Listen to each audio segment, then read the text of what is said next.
Qarkullimi me monopatina elektrike do të ndalohet në të gjithë vendin duke nisur nga e hëna, pasi janë shndruar në një shqetësim për sigurinë publike. Kush ka përdorur mjete të tilla deri më tani, me nisjen e javës nuk duhet të dalë më në rrugë, sipas një vendimi të dakordsuar pas takimit që Ministrja e Punëve të Brendshme Albana Koçiu pati për këtë çështje me drejtorin e përgjithshëm të Policisë së Shtetit. Sot i kam kërkuar Policisë së Shtetit që përkohësisht të mos lejojnë qarkullimin e monopatinave elektrike në rrugë.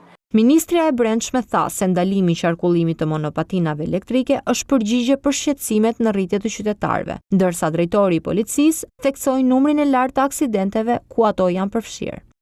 Janë 991 raste të raportuara nga urgjencat për aksidentet me këto mjete.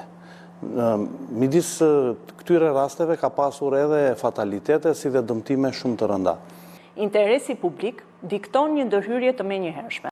Deri në hartimin e rregullave të reja të qarta për lëvizjen e monopatinave elektrike në rrugë, përdoruesit që do të sfidojnë vendimin do të përballen me policinë e shtetit. Duke ndëshkuar drejtuesit e këtyre mjeteve dhe përdorimin e këtyre mjeteve në rrugë urbane, duke përfshirë dhe trotuarët dhe duke arritur deri në bllokim administrativ të këtyre mjeteve.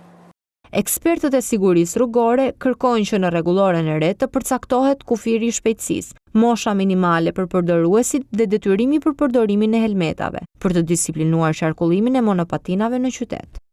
Do të qartësojmë një herë për gjithmonë se cilat janë korsit, rrugët apo hapësirat ku monopatinat elektrike mund të përdoren dhe ku jo. Si dhe kritere për moshën e përdorimit, masat mbrojtëse si kaska, ndriçimi apo shpejtësia e lejuar.